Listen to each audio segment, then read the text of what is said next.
to be very important for not only this tournament, but the entirety of the year. Yeah, absolutely. Again, we have the top dog team in North America in the boys going up against the team that knocked them down in the lower bracket, the Rejects. And the Rejects, they've been looking very hungry playing that Arcane Mage, Windwalker, Resto Druid. So we'll see if that's potentially what we could be seeing here.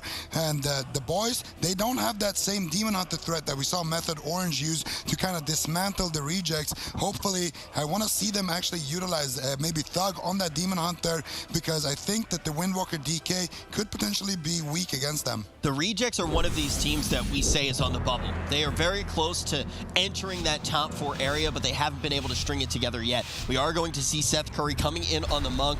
We're going to see Druid versus Druid, Gorecki versus Rubcub. Will the Rejects be able to take down the boys yet again? I think in this specific case, Rubcub at least doesn't have to deal with Trill's Demon Hunter, but now he's got to deal with Gorecki's Feral Affinity, and Gorecki is an all-star on that specialization. I'm really excited to see how he performs here against the Rejects in the lower bracket. That added extra damage might be what his team needs to find victory. The Rejects pull the trigger and go aggressive, but Seth Curry falls behind all of a sudden out of nowhere. Huge trades early on the part of the Reject to survive that initial engagement. Yeah, Seth Curry traded out a lot. No Transcendence as well. No Touch of Karma. If Chun-Li and Smexen can stay on target, it could be trouble. Full leg sweep. Will Jamili go peel mode and play a little bit defensive, or is he just going to kind of try to find some counter pressure? Full polymorph now secured by Jamili on Gorecki. Decent pressure on Chun-Li and Smexen, but the damage just isn't there. Anytime Gorecki gets caught into the polymorph, that's when it's not a bad time for Chun-Li and Smexen. Just run at Jamili, throw an interrupt, and that really limits his offensive capability. All right, they got a good crowd control chain on Gorecki, but Death Knights are a stickler for being able to heal themselves with Death Strike, so Smexen looks unfazed despite that crowd control chain. Seth Curry in a bit of danger. Rubcup trinkets to try and deny the kill. Definitely big pressure from the boys early on, blowing through major defensive objectives within just minutes of the game starting, and potentially now capable of closing it out shortly. Rubcup gets cycloned up. I'd love to see maybe Gorecki get in there with that Feral Affinity. At the moment, just looking to crowd control Rubcup. He's looking for a re-stealth, maybe for a Rake Sun, not going to find it. They catch Rubcup with a polymorph. Critical mistake. Rubcup, or Gorecki now trying to re-stealth maybe. No, looks for a cyclone, gets denied on it. Now Gorecki jumps in and stuns Jamili while he was counterspelled. Really nice play there on Gorecki's part, just maximizing his global cooldown. Shifts out to dodge the hibernate of Rubcup. Good awareness there to avoid it, but in midfield he is exposed still to crowd control. Seth Curry getting gripped back into the fight. Smexen trying to build up some necrotic strikes. Gorecki again gets a re-stealth, stuns up, cyclones Rubcup all over him right now with crowd control, looking to blow through that touch of karma that Seth Curry currently has available, but crowd control chain is not long. Maybe it is stolen polymorph. Nice play by Smexen. Yeah, Jamili needs to be careful. He's just giving Smexen free polymorph after free polymorph. Needs to start faking out those dark simulacrums in this matchup. Now a bash on Rubcup. Gorecki charging in, looking for damage on Seth Curry. Very nicely done by Jamili. Nice. Shuts down that cyclone attempt by Gorecki. And now, ultimately, Seth Curry still the one in trouble with no touch of karma. Caught into a full stun, but a huge heal from Rubcup tops him off. He should be able to survive. He also has his Transcendence if he needs to portal away, but it's just in midfield. Both Monks' portal positioning is unideal in this certain situation. They're both in the middle of the map. Gorecki just re-stealthing, and then Rubcup re-stealths out of the cyclone to avoid being raked, stunned, as both druids are just going at each other with crowd control to try and close this match out. Chun-Li now starting to get blasted by the Rejects as Rubcup looks to secure crowd control. Polymorph, was it Dark Simulacrum is the question. We're going to find out here shortly if Smexen decides to commit it. Chun-Li is still on the back foot, though. He's trying to trade Fortifying Brew, but that may not be enough defense. Touch of Karma now used at the same time. Bit of a defensive overlap. Gorecki again setting up crowd control for his team. So when you are locked down in a Cyclone or a Polymorph, you will drop combat after extended time in that crowd control, which means you can activate Prowl. And then with Gorecki running Feral Affinity, you can use Rake, and from Prowl, Rake activates a stun. So Gorecki is constantly looking for any opportunity to drop combat, such as now, so he can stun Seth Curry, bounce over to Rubcup, stun him, and look for a Cyclone. The Feral Affinity is definitely a lot of fun to play. Pretty difficult to actually execute, but if you're interested in trying it, you definitely want to watch Gorecki. Yeah, he's been doing an excellent job showcasing that talent specialization. during these tournaments. Now leg sweep onto Chun-Li, a little bit of burst damage coming in. Smexon responds with the anti-magic zone. That's going to be really limiting the amount of damage that Jamili is able to do. Seth Curry actually commits his touch of death onto Chun-Li, and Chun-Li doesn't really have too much of an answer. Gorecki has to back him up with the Iron Bark. Incapacitate lands from Seth Curry onto Gorecki. Chun-Li could still be in a little bit of trouble, but he's looking like he's going to be able to tank through this damage. Seth Curry has a lot of offensive capabilities with the Serenity. They can catch anyone in a stun. They might be able to take him down. It's actually just hilarious watching Gorecki run around the map, re-stealth, stun one person, re-stealth, stun the next person, then cyclone them. He just has complete control of the battlefield here. It's like a sub-rogue. Game number. He is like a sub-rogue, just jumping over onto different targets. Finally getting cloned up by Rubcub, showing some sass on the Restoration Druid himself. But his team just lacks the pressure to really push it over the edge. Jamili on the back foot here. Huge damage. Double leg sweep as they look to close. The boys look to take down the rejects with tons of damage, gripping Jamili back into the fight. Ursul's Vortex on the blink, but as Arcane, you have access to a lot of those, so Jamili is able to finally get to safety. Yeah, a lot of blinks, but Jamili basically used all of them. I'm not sure what he ice blocked earlier in the game, potentially just using it offensively, wanting to break crowd control. We've seen Jamili use that as an ability many times in the past. Now Gorecki looking for a Cyclone, finds it on to Jamili, slowing down any incoming heals. And now if they have any CC for Rubcub, Jamili could be in a lot of trouble. There's the Asphyxiate. Jamili, he has no defense left. He has to do a good job kiting. Ring of Peace has already been used. Chun-Li, beautifully done, knocks him back right on top of him. All three members on Jamili. Gorecki potentially looking for a Cyclone. He gets interrupted there. Nicely done by Jamili. That's one of the only things that's keeping him alive. Yeah, most certainly is. But look at the mana. That Feral Affinity paying its weight.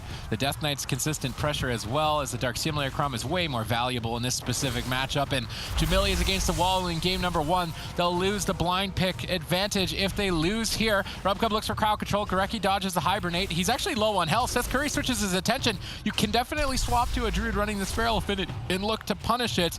Maybe if they have a leg sweep, they can catch him with the Touch of Death. Not able to find it. Jamili still just trying to avoid death, but really having a hard time. Yeah, still 3 minutes left on that ice block, and Rubcub's mana is not looking good. Gorecki once again looking for a re-stealth. Cosplaying a subtlety rogue in this matchup, like we said, constantly going for the re-stealths, getting the rake stuns, looking for the bashes. Jamili getting low. Iron Bark might not be enough to keep him alive. Trying to cut away on the Arcane Mage. Beautiful Ring of Peace once again, keeping Jamili there. Smexon needs to be able to reconnect, but Seth Curry's trying to counter pressure. Nicely done. Touch of Death is used on Smexon. He could be in some trouble, but ultimately Jamili falls, getting soloed down there by Chun-Li and the boys. Looking like they may have found the answer, because I think this is the matchup that sent them down to the lower bracket, but with a little bit of time to prepare, it seems like their new strategy is excellent. The boys were sent down by the rejects, and you're 100% right. It was 3-1. So ultimately, they showed signs of life, but they didn't have it together. Maybe they did get to go back to the drawing board and completely hammer it out, because that was a pretty great win by them to start things off. And, you know, these are two teams that they're not strangers to each other. Gorecki obviously has a pretty strong history with the rejects. Yeah, Gorecki actually used to be in the rejects as their other healer. They used to have Rubcub being that Holy Paladin specialist, and then Gorecki on that Disc Priest, Resto Druid, if they needed that. And then, of course, Jamili and Roasties playing the Rogue and the Mage. I like what the boys are doing here. I think that the matchup is kind of okay for both teams, but the big X factor here is, of course, that Rubcub is not running the Feral Affinity, and Gorecki is, and we've been hammering on it throughout the entire game already, but we can see Gorecki time and time again is just able to land those Cyclones. Here, actually, Rubcub is the one going for the Cyclone. Had a pretty bad time getting stunned up right after he lands that by Smexon, and then, of course, we see Chun-Li with these Rings of Pieces time and time again, and at this point, Smexon just activating his defense to kind of stay aggressive. Chun-Li getting enough uptime to take Jamili down there at the end of that one. And I really want to just say that the Feral Affinity from Gorecki is just hands down super good. He plays very aggressive with it, and he doesn't always look for crowd control when he gets the re-stealth. Sometimes he just stuns up Jamili and adds a little bit of extra damage. Stuns up Jamili, allows his team to connect on him as well. So Gorecki is just playing out of his mind with this affinity. I want to see Rubcub do the same thing. We've seen Gorecki play out of his mind in pretty much every game he's been in. How do you think Rubcub would look if he went Feral Affinity? We'll have to wait and see. I mean, it would just be speculation, but I think with the composition that he's playing, he doesn't have as much time to go for those resells consistently in this matchup. And I think if he moves in, he's very susceptible to leg sweeps and asphyxiate stuns, and potentially they could really punish that by just doing an all-in on Rubcub. So it could be difficult, but potentially the adaptation that they need, because it seems like they really are lacking the damage that they need.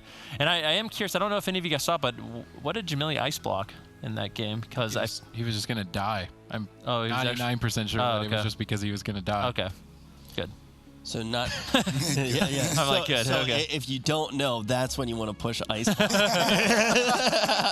Tolveron Arena going to be the map that we are going to be going to. The boys going to be leading here by 1, which means the Rejects are going to have that compositional advantage headed into this one. And I kind of feel like the boys are safe to blind lock what they just did bring in.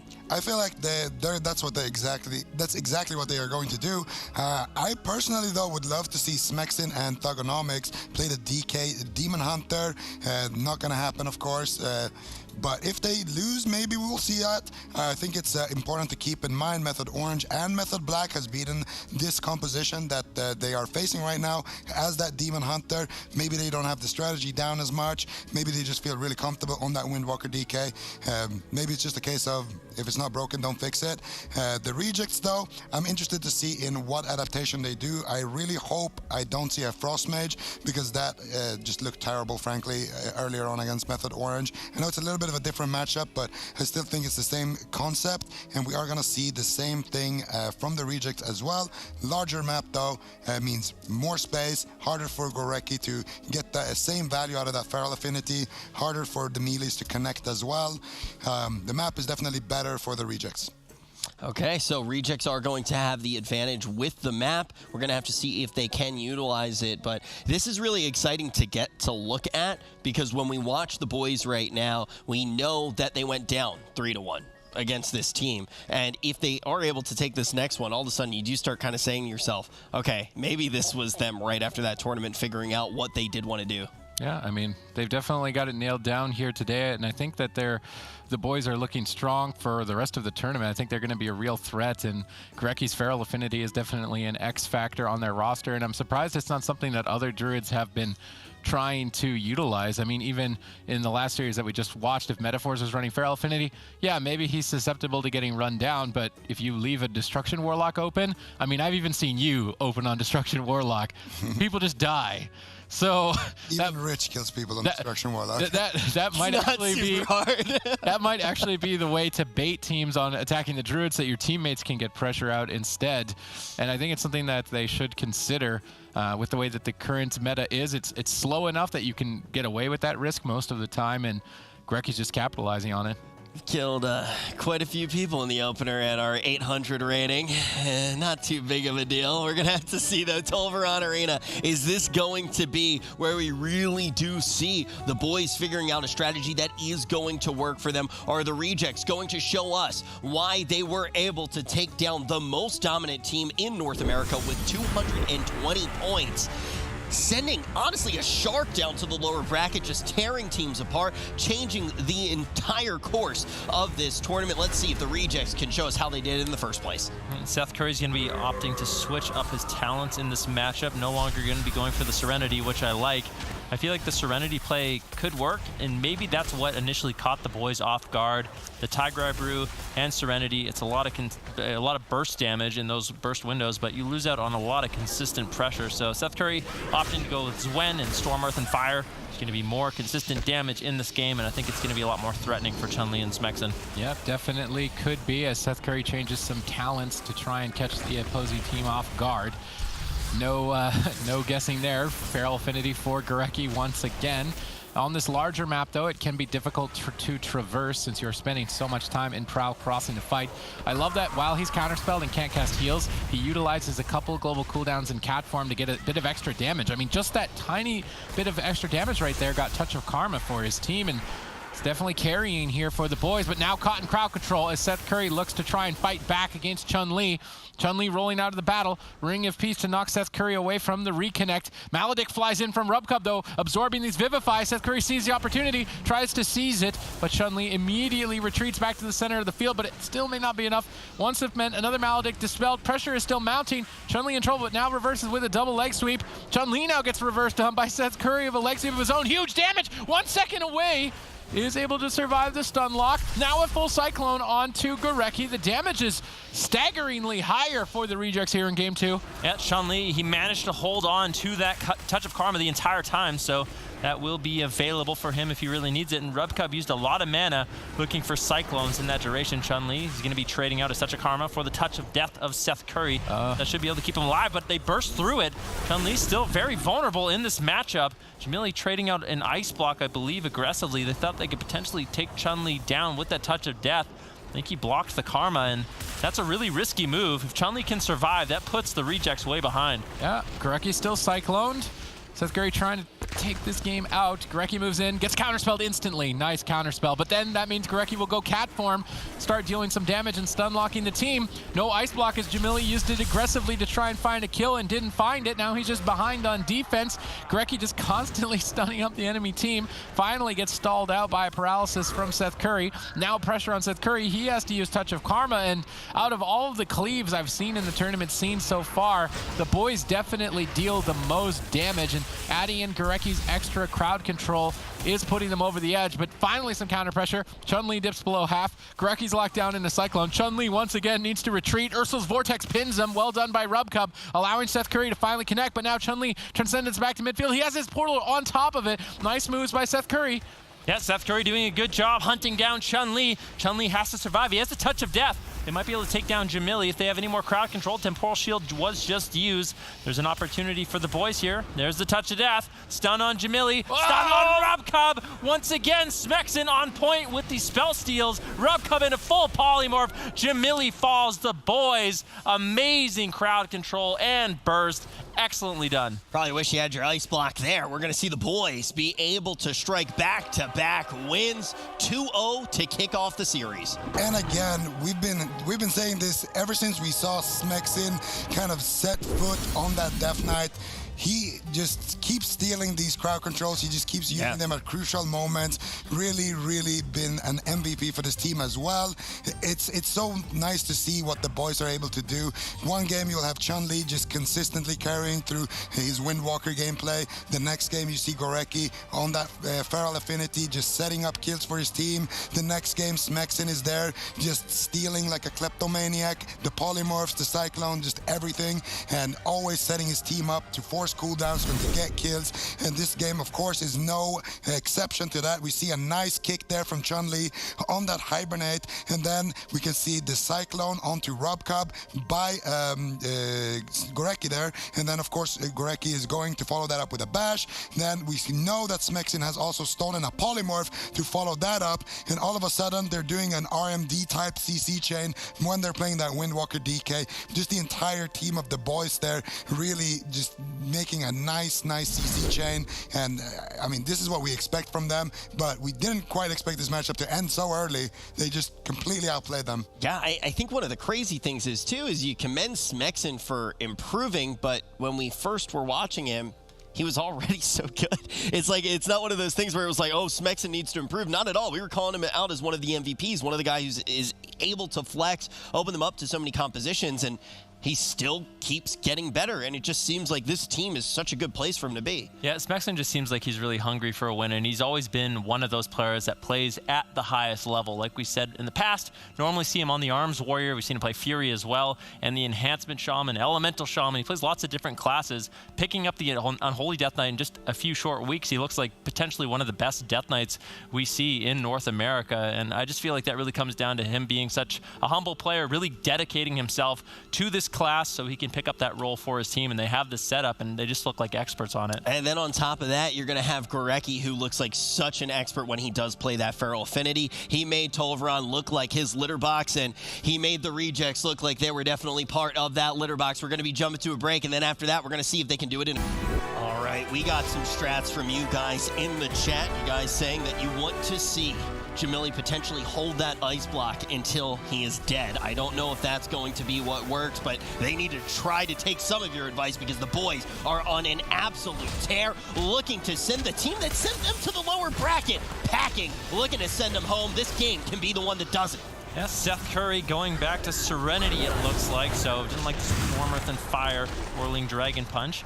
Jamili taking a little bit of pressure. And it seems like the boys, they're very comfortable sitting on Jamili now, bursting him down, almost killing him instantly. Goodness gracious, what an absurd amount of damage onto Jamili, trying to use the Temporal Shield to absorb, but it was just too much. Had to trade out the Ice Block in the first few seconds of this game.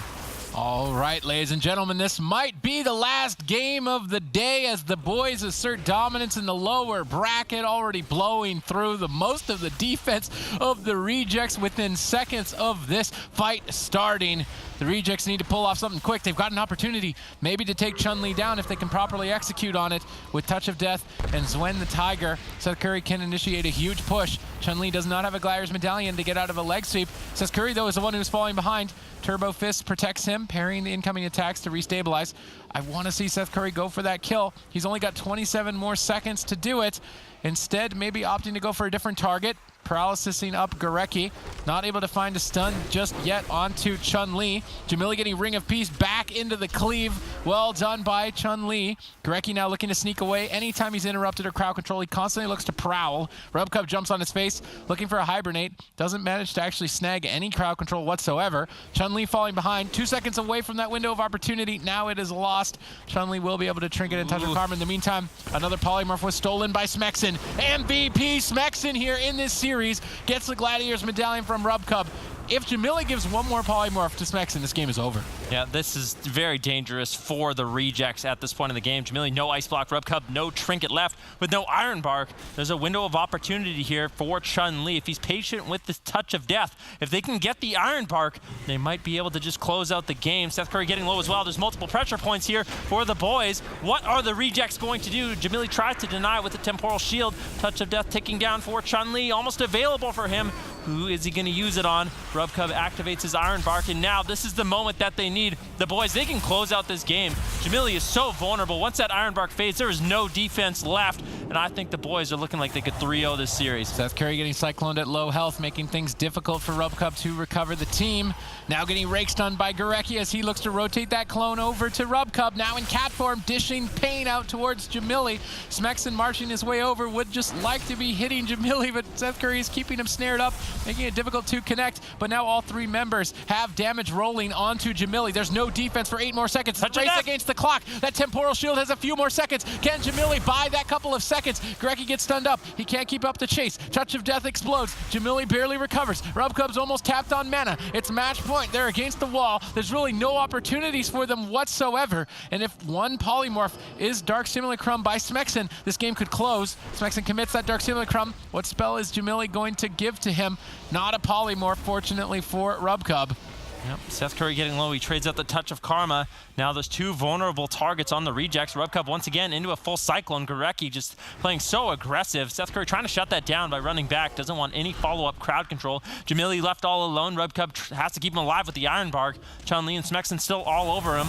Jamili's under so much pressure in this game. Seth Curry comes to back him up. Serenity does get used. Can they take down Smexen? Smexen with the anti-magic shell should be able to survive.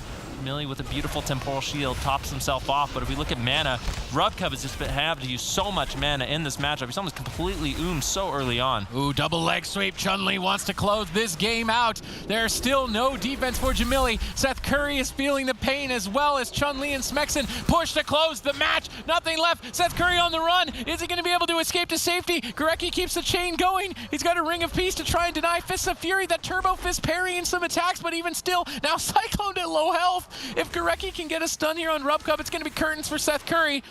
Rubcub gets out of the crowd control, is actually able to hold on to Iron Bark, surprisingly not panicking under that pressure.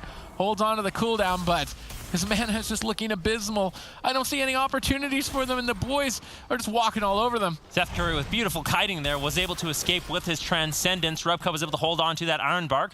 Once again, Gorecki going for the stun, looking for a Cyclone. Jamili backs up Rubcub with that counter spell, slowing down the crowd control chain. Now Chun-Li taking a little bit of damage. Jamili finding some Arcane Blast. He gets topped off. Iron Bark is used by Gorecki. Now doesn't have that defensive cooldown to really fall back on, and there is a lot of burst potential here for Seth Curry. He has the Touch of Death, he has Zwen, he has Serenity, basically everything he needs to take him down, but Jamili is the one that's under most of the pressure. There's a full bash on Rubcub. He got the Iron Bark up before that crowd control chain. That should keep Jamili alive, and at this point in the game, Jamili actually has his Ice Block rotating back up, and this isn't too bad for Rejects besides the mana for Rubcub. Smexon managed to snag a Polymorph, I'm wondering there. He's moving his way. I don't think he was able to, but we will find out soon if he did. Chun-Li landing a double stun. Cycloning Seth Curry's Trinket. Chun-Li gets the crowd control. They're executing for a kill. Jamili has Ice Block available this time around. He can make the trade. He's trying to hold on to it for a little bit later into the fight, but Gorecki jumps in with a huge ferocious bite, almost closing that game out right there. Jamili stays in it. Rubcub's totally tapped. Gorecki still has half mana in the tank. Dampening has just engaged. The Rejects, they can't get away. They can't get a drink. They can't get a reset, and I don't think they can get a kill. What can they get? I don't know. They can try to hold on a little bit longer. There's the bash onto Gorecki. Once again, is Rubcub going to be able to get any follow-up crowd control? It doesn't look like it, and Jamili's been left all alone. He uses the Temporal Shield, well-timed, but still, Chun-Li all over him. Smexon gets Nova'd away. Will he be able to reconnect? He is. Now this is a scary moment for Jamili. Rubcub, no mana, no Iron Bark, no Temporal Shield. All the boxes have been checked for the boys. Can they finally close out this game, 3-0ing the Rejects? All right, ladies and gentlemen, this could be the last game of the day. You don't want to go anywhere. The pressure is mounting, and the boys are looking like they're going to close. Grip into a double stun. Jamili able to blink to safety. Perhaps enough to stay alive. Maybe not. There's no mana left in the tank. Jamili on the run. Rubcub with nothing left, and Gorecki all over him. One more ferocious bite connects. Gorecki looking for a clone at low health. Doesn't manage to get an Innervate available for Rubcub. That makes all of his healing free. He can catch a couple of big heals, keep Jamili alive, and at least stay in the fight. Maybe for an opportunity to kill Gorecki. Gorecki has been so overly aggressive and overextended in this fight. If they can catch him, maybe they can take him down. Gorecki now reverses. Full Cyclone. Temporal Shield has now been counteracted. Huge damage, and the boys look to close. Offensive Touch of Karma. Gorecki continues the crowd control chain. Now a paralysis, and Jamili will fall. The boys 3-0 the Rejects, and they are back in the lower bracket. The boys have destroyed the lower bracket. They're eating teams up one after another. The team that sent them here, though, the Rejects. You look at everything that we're expecting to see on Sunday, and that is the spanner in the works, and now they flop in the face of the boys. The boys completely figured this team out. Yep, the boys, they have figured out the strategy, and that's what we like to see as well. A team who can get a 3-0'd or 3-1 and then go down to the lower bracket, figure out what went wrong, then get that rematch and actually take it and take those lessons that they learned from their loss and apply them in the next series. This is similar to what we saw from Method Black when they went down to Wildcard Gaming as well. These are the teams that really are the top dogs. When you're able to figure something out and change your gameplay and overcome those odds, that's what we love to see. And again, it's at the back of Gorecki's aggression, shutting down Rubcub on the drink when he's We see both of the melees gonna be on Jamili there. Gorecki gonna trinket out of that stun. He doesn't care. Gets the bash into the full Cyclone. Jamili's Temporal Shield. He's gonna proc those Maledict trinkets as well. Seth Curry is trying to counter pressure. He's trying to heal. Not enough. Chun-Li as well. With that nice paralyze in the end, he's going to be able to close out the match for his team. This is when you probably, you call Sea-Doo, you call Snuts, because they probably crying. You look at the standings, and these are teams that are like, oh my goodness, the boys, they get knocked down to the lower bracket. Now the team that sent them there is going to go up against them. This is when one of us can try to step up, take that first place, completely solidify having that top 4 placement. It's going to be a little bit scarier for them now. The Rejects, very well fought by them. I think this is an incredibly impressive week from them. And when we look at the bracket, we're going to see a little bit of a trend of people that maybe got 3-0'd by a team in the past, figuring out how to beat them. What does that say about the meta, Zico? Well, it just says that if you get beaten, you can figure it out, and a lot of it comes down to the compositions and the picks as well. But also in some of these matches, I do believe it's a lot of in-game strategy. I don't think the boys change